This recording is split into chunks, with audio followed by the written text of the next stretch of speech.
Assalamualaikum warahmatullahi wabarakatuh. Alhamdulillahirabbil alamin. Wassalatu wassalamu ala asrofil anbiya'i wal mursalin wa ala alihi wa sahbihi ya Rasulillah ya jema'in.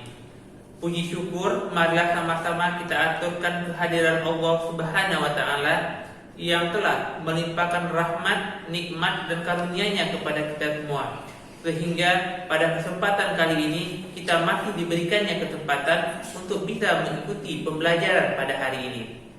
Selawat seiring serta salam tak bosan-bosannya kita sampaikan kepada arwah Nabi besar Muhammad SAW yang telah membawa umat manusia dari alam kebodohan ke alam yang berilmu pengetahuan seperti yang kita rasakan pada saat sekarang ini. Nah, sebelum Ustadz menyampaikan beberapa materi pembelajaran pada hari ini, terlebih dahulu Ustadz akan menyampaikan sebuah pesan kepada antum dan antumah di rumah, yang mana pesan ini Ustadz ambil dari sebuah hadis yang diriwayatkan oleh Bukhari, yang mana hadis itu berbunyi Bismillahirrahmanirrahim, man kana yu'minu billahi wal yaumil akhir falyaqul khairan aw liyasmut. Artinya, siapa yang beriman kepada Allah dan hari akhir, hendaklah dia berkata baik atau diam. Nah, maksud dari hadis tersebut adalah jika kita adalah orang yang beriman kepada Allah dan hari akhir, hendaknya perkataan yang keluar dari mulut kita itu adalah sesuatu yang baik dan tidak menyakiti perasaan orang lain. Makanya kalau seandainya sesuatu yang keluar tersebut adalah sesuatu yang buruk, sebaiknya antum tahan, karena antum bisa saja melukai perasaan orang lain. Nah, jadi sebagai seorang muslim yang baik, pergunakanlah mulut kita untuk berkata-kata yang baik. Nah, maka dari itu kita harus bisa menyampaikan sesuatu hal yang baik kepada orang lain, sehingga kita tidak hanya bermanfaat untuk diri kita sendiri, tapi juga kita bermanfaat untuk orang lain. Nah, maka kita akan lanjut kepada materi yang selanjutnya, yaitu pembelajaran kita tentang internet. Ayo, silakan menyaksikan.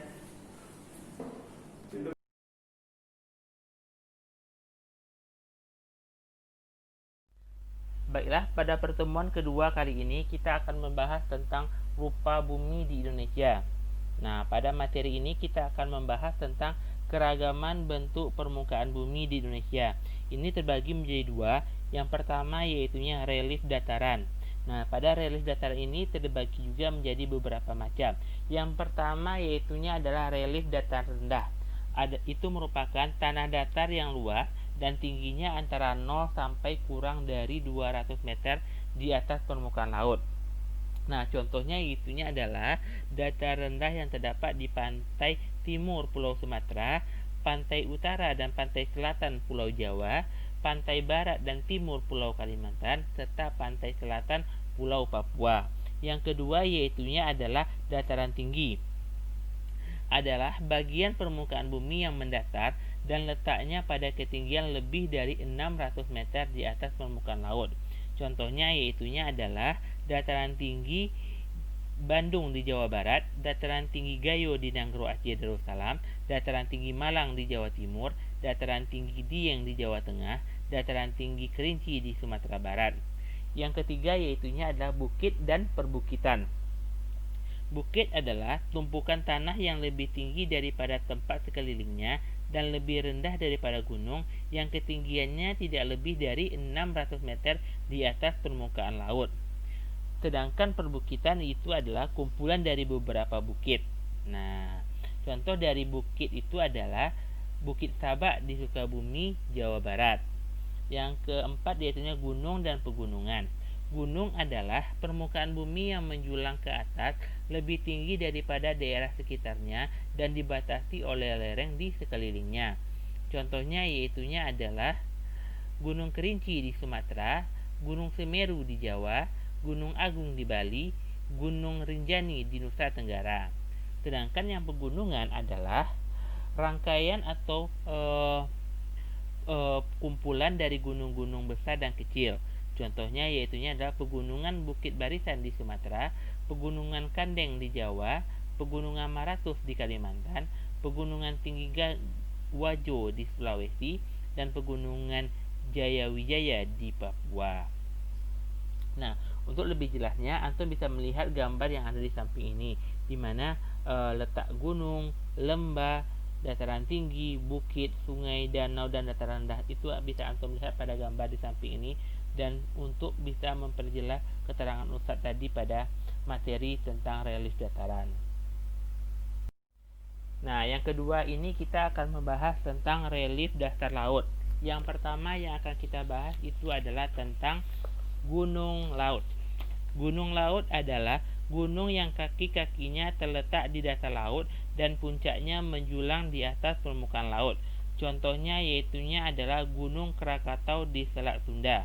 Yang kedua yaitunya ada dangkalan atau paparan, yaitunya dasar laut yang memiliki kedalaman kurang dari 200 meter yang dianggap sebagai bagian dari daratan yang masuk ke dalam laut. Contohnya adalah dangkalan Sunda di sekitar Selat Sunda. Yang ketiga yaitunya adalah lereng benua atau continental slope. Artinya yaitunya dasar laut yang merupakan kelanjutan dari dangkalan yang memiliki kedalaman kurang dari 1.500 meter. Yang keempat yaitunya adalah punggung laut. Pegunungan atau rangkaian bukit-bukit dalam laut yang dapat muncul di atas atau di bawah permukaan laut. Contohnya adalah punggung laut Sibolga. Yang kelima yaitunya adalah ambang laut, yaitu pegunungan atau bukit-bukit di dasar laut yang memisahkan dua buah laut. Contohnya adalah ambang laut Sulu. Yang keenam adalah lubuk laut. Dasar laut yang dalam dan berbentuk bulat cekung yang terjadi akibat merosotnya bagian dasar laut. Contohnya adalah lubuk laut Banda di Maluku. Yang ketujuh adalah palung laut. Dasar laut yang dalam, sempit, curam, dan memanjang yang terjadi akibat penenggelaman terus-menerus. Contohnya adalah Palung Kai di dekat Pulau Papua dan Palung Izu di Jepang. Nah, untuk lebih jelasnya, antum bisa melihat gambar pada slide ini yang dimana kita dapat melihat mana yang disebut dengan lereng, palung, lubuk laut, maupun gunung laut.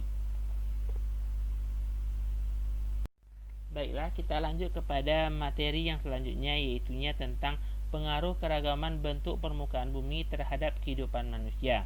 Yang pertama yaitunya adalah kehidupan masyarakat di daerah pantai. Nah, pada umumnya masyarakat di daerah pantai memiliki penghasilan atau pekerjaan sebagai seorang nelayan. Nah, yang kedua yaitunya adalah kehidupan masyarakat di daerah dataran rendah. Nah, pada umumnya mereka merupakan masyarakat dengan kegiatan pertanian yang cukup tinggi, di mana mereka menghasilkan tanaman pangan dan tanaman komoditas. Yang ketiga yaitunya adalah kehidupan masyarakat di daerah dataran tinggi atau pegunungan. Nah, biasanya di daerah pegunungan masyarakat ini juga bertani, tapi lebih kepada tanaman yang cocok di daerah dingin seperti sayur-sayuran, teh, dan yang lainnya. Nah, yang keempat adalah kehidupan masyarakat di daerah gurun. Nah, karena daerah gurun ini merupakan daerah yang kurang mendapat curah hujan, maka kehidupan masyarakat di sini adalah lebih kepada berternak, di mana hewan-hewan yang mereka ternak itu adalah seperti unta, kambing,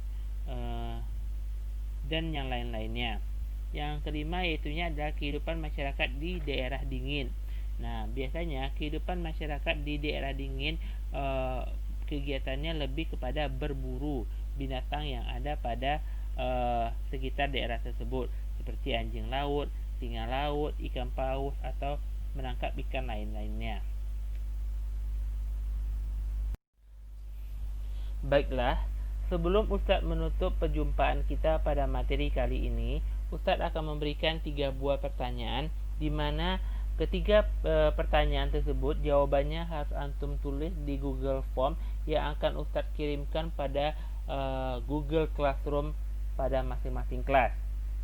Yang pertama soalnya adalah tuliskan pengertian dari relief dataran dan relief dasar laut. Yang kedua, tuliskan nama lain dari dangkalan. lereng benua, ambang laut, lubuk laut, dan palung laut. Nah, yang ketiga, tuliskan kenapa di daerah gurun kebanyakan kehidupan mereka adalah berternak. Nah, itulah ketiga pertanyaan tersebut dan semoga antum bisa menjawabnya dengan tepat. Demikianlah materi kita pada pagi hari ini. Semoga apa yang saya sampaikan pada hari ini dapat bermanfaat dan dapat antum pergunakan di dalam kehidupan sehari-hari. Ustaz tutup dengan doa kafaratul majlis. Subhanakallahumma wa bihamdika asyhadu an la ilaha illa anta astaghfiruka wa atubu ilaik. Assalamualaikum warahmatullahi wabarakatuh.